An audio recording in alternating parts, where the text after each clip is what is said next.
اب جو سورۃ البقرہ کا جو یہ آخری رکوع آ رہا ہے نا، یہ بڑا وجد امیز رکوع ہے. اس کا جو سوز و گداز ہے کاش میں وہ آپ کے سامنے پریزنٹ کر سکوں. اللہ اکبر. وَمَن يَرْغَبُ عَن مِّلَّةِ إِبْرَاهِيمَ إِلَّا مَن سَفِهَ نَفْسَهُ، اور کون روگردانی کر سکتا ہے ابراہیم کی ملت سے سوائے اس کے کہ جس کو اس کے نفس نے احمق بنا دیا ہو. کوئی مینٹل اور پاگل ہی ہوگا جو اپنے آپ کو ابراہیم کی ملت سے الگ کرے. ہائے ہائے. وَلَقَدِ اصْطَفَيْنَاهُ فِي الدُّنْيَا، اور بے شک ابراہیم تو وہ تھا جسے ہم نے چن لیا تھا اس دنیا میں. نبی علیہ السلام کا بھی ایک مبارک نام ہے مصطفیٰ.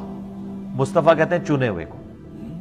وَإِنَّهُ فِي الْآخِرَةِ لَمِنَ الصَّالِحِينَ، اور بے شک ابراہیم آخرت میں ضرور بالضرور ہمارے نیکوکار بندوں میں شامل ہوگا. اِذْ قَالَ لَهُ رَبُّهُ أَسْلِمْ، اور یاد کرو جب بھی اس کے رب نے اس سے کہا کہ ابراہیم آرڈر آیا سر تسلیم خم. قَالَ أَسْلَمْتُ لِرَبِّ الْعَالَمِينَ، تو اس نے فوراً کہا کہ میں اپنے رب کے حضور سر تسلیم خم کرتا ہوں. اللہم اجعلنا منہم، اللہم من احییتہ منا فاحیہ علی الاسلام ومن توفیتہ منا فتوفہ علی الایمان. رضیت باللہ ربا وبالاسلام دینا وبمحمد نبیا. کیا سوز و گداز ہے جی. مجھے بتائیں رب کی تعریف اپنی مخلوق کے لیے اس سے زیادہ کسی کی تعریف ہو سکتی ہے؟ کہ اللہ کہہ رہا ہے کہ پاگل ہوگا جو ابراہیم سے روگردانی کرے. وہ تو وہ تھا جسے ہم نے چن لیا تھا دنیا میں بھی اور آخرت میں بھی ہمارے مقرب بندوں میں سے ہوگا. اور وہ ایسا تھا کہ جب بھی اس کے رب نے اسے کہا نا کہ ابراہیم تیار ہو جا، اس نے یہ نہیں کہا کہ یا اللہ سوچ لواں یا کچھ تھوڑا ٹائم مل جائے یا کوئی تعویل کر لے. حتیٰ کہ سورہ الصافات کی آیت نمبر 100، 101، 2 اور 3 میں آتا ہے کہ خواب اللہ نے دکھایا حضرت ابراہیم کو کہ جی وہ اپنے بیٹے کو قربان کر رہے ہیں. انہوں نے اٹھ کے کوئی اللہ سے نہیں کہا کہ یا اللہ خواب بھی ہے، کوئی تعبیر، کوئی دسنی، یہ وہ کہ ارادہ ہے، کوئی آئیں بائیں شائیں. سیدھا بیٹے کو بلایا ہے جناب. اور بیٹے کی عمر کیا ہے اس وقت؟ ہارڈلی 12 سال عمر ہے. اور بیٹا کون سا؟ 87 سال کی عمر میں وہ بچہ ملا ہے. 87 سال تک بے اولاد رہے ہیں. اور جب حضرت ابراہیم کی عمر 99 ایئرز ہوئی ہے، 99 ایئر کا بندہ تو اپنی لائف کنکلوڈ کر بیٹھا ہوتا ہے. اس کے بڑھاپے کا، اور قرآن میں الفاظ ہی بڑے سوزناک ہیں. اللہ تعالیٰ فرماتا ہے دردناک الفاظ ہیں. اللہ کہتا ہے جب وہ چلنے پھرنے کے قابل ہوا نا اس کے ساتھ، تو ہم نے ساتھ ہی اس کو خواب دکھا دیا. ہوئے ہوئے. اس سے تو بہتر تھا بچہ ہوا ہی نہ ہوتا، وہ کم آزمائش تھی. تو قربانی کا کہا تو پہنچ کے جناب پہلے بیٹے کو بلا کے کہا کہ میں یہ دیکھ رہا ہوں. اگر بیٹا بھی ایسا سے انہوں نے کہا جی کر گزرے. اور دیکھیں اللہ کہتا ہے پھر انہوں نے اس کو جبین کے بل لٹایا اور چھری ہاتھ میں پکڑی، پھیرنے لگے تو اللہ کی طرف سے معجزہ ظاہر ہوا اور ایک فدیہ آ گیا اور کہا کہ ابراہیم تو نے اپنا وعدہ سچا کر دکھایا. واقعی یہ سب سے بڑی آزمائش تھی جی حضرت ابراہیم علیہ السلام پہ. یہ ایک باپ سمجھ سکتا ہے جس کی اولاد ہو کہ کتنی بڑی آزمائش ہے. قال اسلمت لرب العالمین، انہوں نے ہمیشہ یہ کہا اللہ حاضر ہوں. اب اللہ تعالیٰ اس پیغمبر جس کے ایمان کا یہ لیول تھا نا، اس کی کوالٹیز بتا رہا ہے کہ وہ کیسا پیغمبر تھا.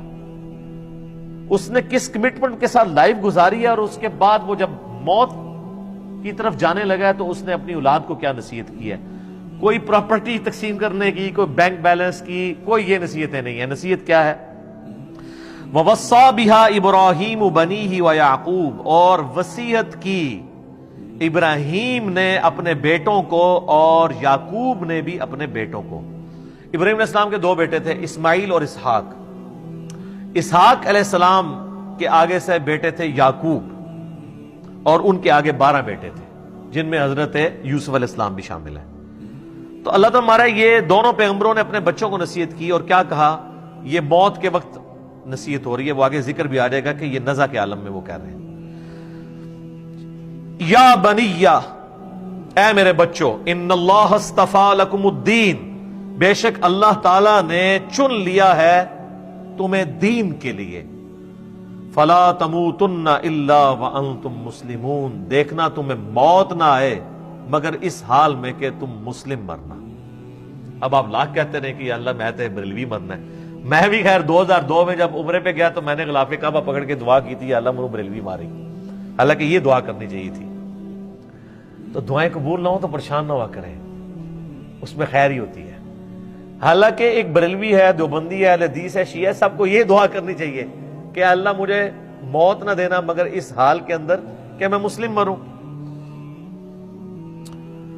ہائے ہائے ہائے ہائے. میرے بھائیو, یہ مسلم جو لفظ ہے نا جی, یہ اللہ کو بڑا پسند ہے. ہوا سماکم المسلمین, اس نے تمہارا نام مسلم رکھا ہے. اللہ اکبر. ام کنتم شہداء اذ حضر یعقوب الموت, کیا تم اس وقت موجود تھے جب یعقوب علیہ السلام پر موت آ پہنچی؟ کیا تم اس وقت موجود تھے جب یعقوب علیہ السلام پر موت آ پہنچی؟ یہ یہودیوں کو بیسیکلی ٹونٹ کیا جا رہا ہے, کیونکہ یہودی کہتے تھے نا یہودی ہو جاؤ تو کامیاب ہو جائیں گے. تو اللہ تعالیٰ فرما رہا ہے کہ تم, حضرت یعقوب کا بیٹا تھا نا یہودا, جس کی وجہ سے یہودی نسبت ہے, تو تم حضرت یعقوب کے ماننے والے ہو. حضرت یعقوب کا ہی لقب ہے اسرائیل, ان کا نام ہے اسرائیل. اسرائیل کا مطلب ہے اللہ کا بندہ. تو اسرائیل نام سے ہمیں کوئی چڑ نہیں ہے. اسرائیل ملک بھی ہے نا, تو قرآن کی سورت بھی ہے, سورہ بنی اسرائیل آئے جو سورت نمبر 17 ہے, اس کا نام سورت الاسراء بھی ہے. تو اللہ تعالیٰ ہمارے یہودیوں, کیا تم اس وقت وہاں موجود تھے جب یعقوب علیہ السلام کی موت کا وقت قریب تھا؟ ان کے 12 بیٹے وہاں بیٹھے تھے, وہ اپنے بیٹوں کو نصیحت کر رہے تھے. اچھا, یہاں پہ بھی موت کا لفظ آیا ہے, وصال شریف نہیں آیا. جب آ پہنچی موت ان پر.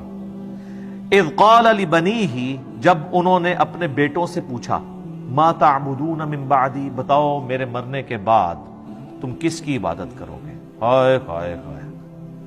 قالوا نعبد الہک و الہ آبائک ابراہیم و اسماعیل و اسحاق الہ واحدا. تو انہوں نے کہا کہ ہم عبادت کریں گے آپ کے رب کی, جو آپ نے تعارف کروایا ہے, اور آپ کے باپ ابراہیم اور اسماعیل اور اسحاق کے رب کی, الہ واحدہ, جو کہ اکیلا یکتا الہ معبود ہے. یہاں پہ دیکھیں, حالانکہ حضرت یعقوب کے جو بیٹے ہیں اسماعیل تو ان کے اس اعتبار سے چچا لگتے ہیں, کیونکہ ان کے جو ڈائریکٹ دادا ہیں وہ تو حضرت اسحاق ہیں, اسماعیل تو نہیں ہے, کیونکہ اسحاق کی اولاد سے نا. لیکن یہاں پہ انہوں نے حضرت اسماعیل کو بھی باپ کہا ہے. تو یہاں سے یہ بات پتہ چلی کہ چچا کے لیے بھی باپ کا لفظ بولا جا سکتا ہے. ٹھیک ہے, اسی کو میں نے دلیل بنایا تھا. صحیح مسلم کی جو حدیث ہے کہ تیرا باپ اور میرا باپ آگ میں ہے, اس میں یہ الفاظ نہیں تھے کہ تیرا والد اور میرا والد آگ میں ہے. وہ نبی الاسلام نے اپنے چچے کی طرف نسبت کی تھی. وَنَحْنُ لَهُ مُسْلِمُونَ, اور ہم اسی کے تابع فرمان ہیں. پھر مسلم کا لفظ آ گیا جی, کیا بات ہے. اچھا, بعض لوگوں نے اس سے بابے ثابت کیے. وہ کہتے ہیں دیکھیں حضرت یعقوب کے بیٹے بھی کہہ رہے ہیں ابا جی اسی تو دین دے پیچھے ہیں, تقلید ثابت کی ہے اس سے. وہ ظالموں, ان کا باپ جو ہے وہ امام نہیں ہے, وہ پیغمبر ہے. تو ہم بھی تو یہ کہتے ہیں کہ تم بھی اپنے باپوں کو چھوڑ کے محمد رسول اللہ کی اتباع کرو.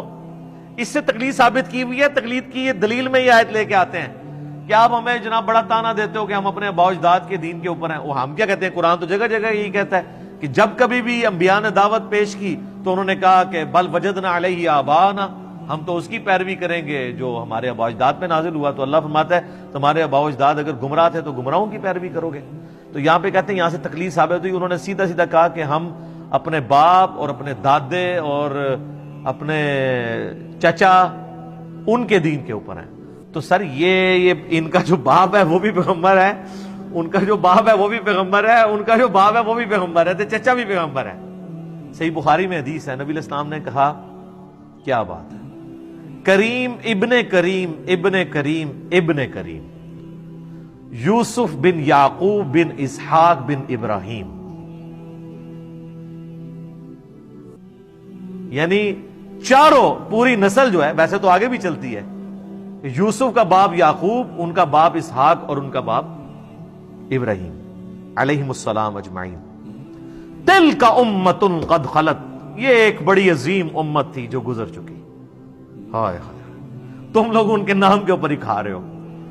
لہا ما کسبت ولکم ما کسبتم، دیکھو جو کمائے انہوں نے نیک اعمال وہ اپنے لیے کمائے، تمہارے لیے وہ اعمال ہوں گے جو تم کرو گے، یعنی ان کے اعمال تمہیں کوئی فائدہ نہیں پہنچائیں گے۔ ولا تسألون عما كانوا يعملون، اور تم سے یہ نہیں پوچھا جائے گا کہ انہوں نے کون سے نیک اعمال کیے، تم سے یہ پوچھا جائے گا تم نے کون سے نیک اعمال کیے۔ وہ کہتے تھے ہمیں ابراہیمی نسبت کام آئے گی، یہودی کہتے تھے، نصرانی بھی۔ اللہ نے فرمایا تو بڑی پاکیزہ امت تھی، وہ گزر گئی، اپنے اعمال اپنے ساتھ لے گئی ہے، کوئی پیچھے تم لوگوں کے لیے تو نہیں چھوڑ گئی۔ اسی کانٹیکسٹ میں ایک صحیح مسلم میں حدیث ہے، نبی صلی اللہ علیہ وآلہ وسلم نے فرمایا قیامت والے دن جس کے عمل نے اسے پیچھے کر دیا اس کا نسب اسے آگے نہیں کر سکتا۔ اور اسی کو ہمارے نبی علیہ السلام نے کھول کھول کے بیان کیا، بخاری مسلم دونوں میں حدیث ہے، اے میری بیٹی فاطمہ میرے مال سے جو لینا ہے لے لے، اگر اللہ کے حضور پکڑی گئی تو میں تیرے کچھ کام نہیں آؤں گا۔ پھر صرف اپنی بیٹی فاطمہ کو نہیں کہا، بخاری مسلم میں الفاظ ہیں، اے میرے چچا عباس میرے مال سے کچھ لینا ہے تو میں تجھے دے دوں گا، اللہ کے حضور پکڑا گیا تو میں کچھ کام نہیں آؤں گا۔ اے میری پھپھی صفیہ تو نے میرے مال سے کچھ لینا ہے تو مجھ سے لے لے، اللہ کے حضور پکڑی گئی تو میں تیرے کچھ کام نہیں آؤں گا۔ تو یہاں پہ نیک اعمال مراد ہے، ادھر برے اعمال مراد نہیں۔ یہ بعض لوگ کہتے ہیں مشاجرات صحابہ ڈسکس نہیں کرنے چاہیے، جو فوت ہو چکے وہ اپنے اعمال لے گئے، تو اس میں یہ آیت پیش کرتے ہیں۔ یہ آیت دو دفعہ آئے گی، ایک یہ آئی ہے آیت نمبر 134 سورۃ البقرہ کی، اور 141 بھی یہی ریپیٹ ہوگی پارہ نمبر 1 کی آخری آیت۔ تو اس میں میرا یوٹیوب پہ سوال بھی ہے، کیا قیامت الدن کربلا کے بارے میں سوال ہوگا؟ تو میں نے اس میں بھی بتایا تھا کہ یہاں پہ نیک اعمال کا ذکر ہے، اگر یہاں پہ برے اعمال کا ذکر ہوتا نا تو وہ لاجیکلی ہو نہیں سکتا تھا، اس لیے کہ پورا قرآن بھرا ہوا ہے اس چیز سے کہ جو لوگ پہلے گزر چکے ہیں، جو آگے گزر چکے، انہوں نے جو برے اعمال کیے اللہ نے ان کو کریٹیسائز کیا۔ خود جو برادران یوسف ہیں وہ کیا مر نہیں چکے تھے؟ برادران یوسف تو وہ صحابی ہیں کہ اس طرح کے تو ہمارے نبی علیہ السلام کے صحابہ بھی نہیں ہیں، کیونکہ برادران یوسف جو ہیں وہ دو طرف سے صحابی ہیں، ان کے بھائی بھی پیغمبر ہیں اور باپ بھی پیغمبر ہیں، اور تیسری نسبت دادا بھی پیغمبر، اور چوتھی نسبت پردادا بھی پیغمبر، ایڈے تگڑے صحابہ ہیں اور مسلمان بھی ہیں، کافر نہیں ہیں۔ اللہ نے ان کی غلطیاں بیان کی ہیں، تو قرآن مرے ہوئوں کی غلطیاں بیان کرتا ہے، غلطی بیان کرنا اور چیز ہے، یہاں پہ بیان ہو رہا ہے کہ ان کے اچھے اعمال وہ ان کے ساتھ ہیں، تمہیں ان کے اچھے اعمال کا فائدہ نہیں ہونا، ان کے اچھے اعمال کا فائدہ انہیں۔ اگر یہاں برے اعمال کا ذکر ہوتا تو عربی کا قاعدہ یہ ہے کہ یہاں پہ آتا تلک امۃ قد خلت علیہا ما کسبت، انہی پر وبال ہوگا ان کے برے اعمال کا۔ یہاں پہ الفاظ ہے لہا ما کسبت وَلَكُمْ مَا كَسَبْتُمْ، یہاں پہ لفظ ہوتا ہے وَعَلَيْكُمْ مَا كَسَبْتُمْ، اور تمہارے کا وبال تم پر ہوگا۔ تو یہ عربی لنگوسٹک کے اعتبار سے بھی سپورٹیو نہیں ہے چیز، یہ میں نے ایک وسوسہ جو ہے وہ ٹیکل کر دیا۔ وَقَالُوا كُونُوا هُودًا أَوْ نَصَارَىٰ تَهْتَدُوا، اور یہ کہتے ہیں کہ بن جاؤ یہودی یا نصرانی تو کامیاب ہو جاؤ گے۔ تو ہمیں بھی یہی کہتے ہیں، ہمیں بھی تو یہی کہتے ہیں نا، وہ کہتے ہیں دیکھیں جی آپ حنفی بھی ہو سکتے ہیں، شافی بھی ہو سکتے ہیں، مالکی بھی ہو سکتے ہیں، حنبلی بھی ہو سکتے ہیں، آپ بے شک رفع الذہن کریں لیکن آپ جو ہے محمدی ہو کے نہ کریں۔ تو اللہ تعالیٰ یہاں پہ کیا کہہ رہا ہے کہ تمہیں محمدی ہونا ہے۔ یہ کہتے ہیں سنی ہو جاؤ، شیعہ، کوئی ایک فرقہ بنا لو۔ اللہ کہہ رہا ہے کہ یہ بھی، یہ پرانے بھی یہ کہتے تھے، قل بل ملت ابراہیم حنیفا وما کان من المشرکین، اے نبی تم فرماؤ نہیں، ہم تو بلکہ ملت پہ ابراہیم کے جو مشرک نہیں تھے۔ ملت ابیکم ابراہیم، پیروی کرو اپنے باپ ابراہیم کی ملت کی، ہوا سماکم المسلمین، جس نے تمہارا اسم مسلم رکھ دیا ہے، من قبل وفی ھذا، اس قرآن کے نزول سے پہلے ابراہیم نے رکھا اور اس کتاب میں اللہ نے بھی رکھ دیا۔ تو یہ اللہ کا بھی حکم ہے، ابراہیم کا بھی حکم ہے، اور یہاں پہ نبی الاسلام کو اللہ نے حکم دے دیا کہ آپ نے بھی یہی کہنا ہے ان کو، یہودیوں کو، کہ بھئی ہم تو ابراہیم کے دین پہ۔